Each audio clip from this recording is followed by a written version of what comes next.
Hey everybody, welcome to Trading Capital's analysis on natural gas. We're doing a continuation video of the Widowmaker part 2, and this time we're able to provide a more bullish update on natural gas. And the impressive price action on natural gas was good to see considering the dollar was also remaining strong.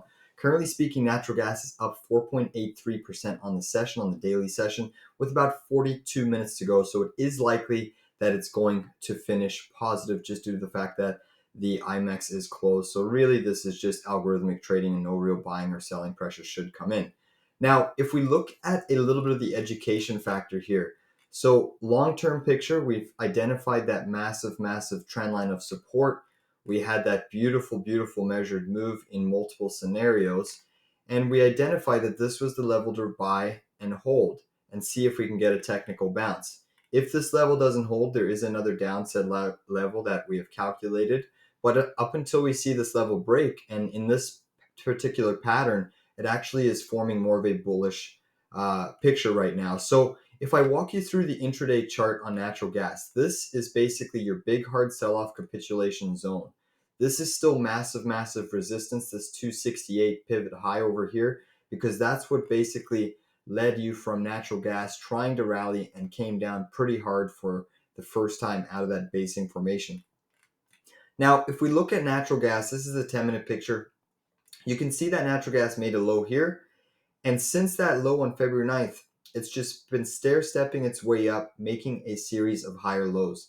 And then today was the big test for natural gas. You made this low, you rallied up, and you started selling off today in the early sessions. And then look what happened. You hit this trend line of support. Boom, natural gas bounced, held that technical level, made another higher low, and the bulls managed to basically get this price action back up. Now, this is the wild thing. It's so crazy, the volatility and opportunity, that the ranges in natural gas have been excellent to trade and play intraday. And imagine this is a 2.96% range in like about a 2-hour span each way. And if you played a double or triple leverage ETF, there's so much alpha that could be generated. But needless to say, back to this higher low status, then the bulls basically made a higher high from this pivot, but couldn't take out this pivot.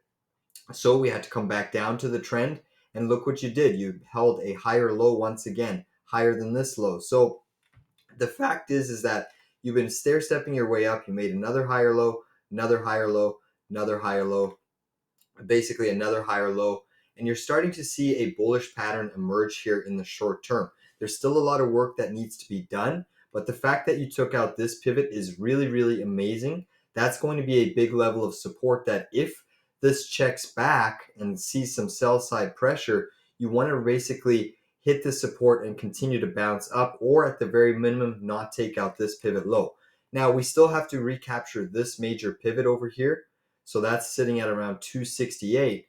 But if I clear this chart off now that we have an understanding, when you actually look at the larger term time frame, so the 4-hour or even the 1-hour chart is worth it, you can basically see that there's a downsloping trend line. This is one of the reasons natural gas stopped here today. Simply draw that trend line across multiple pivots. So this is your attempt at a basing formation, making a series of higher lows, and you basically came straight into that resistance level, hit it, and now you're likely going to see some consolidation under this. That would be bullish rather than a clear rejection and sell-off. So we want to see a tight bull flag consolidation, and then if we break through this level, it's game on for natural gas. Just a measured move takes you right up to about this $3 level. So that's a fairly substantial upside, and this is not assuming any of the short squeeze added buying pressure. We have to remember that in this environment, the liquidity in the market is actually less than there's less liquidity in the market. So when you have a short covering rally as well as buying frenzy going on, you could potentially create a larger move than what is actually anticipated and calculated in technical analysis. So the one thing with technicals is it's great to know how far a range of a pattern can take you, but the fact of the matter is these levels can always be over or undershot based off of fear and greed. So let's just keep that in mind. And right now, when you have such extreme fear, the natural equilibrium that you find is a snapback that shoots prices back at least to a big technical level. So again, let's continue to monitor this. Monday should be an interesting day. Obviously, Tuesday is CPI, which we'll discuss in our other analysis. But Monday, natural gas, we will certainly be on watch for an attempt at a breakout on the natural gas chart. On that note, take care, everybody. Enjoy your weekend, and please subscribe and like our video down below.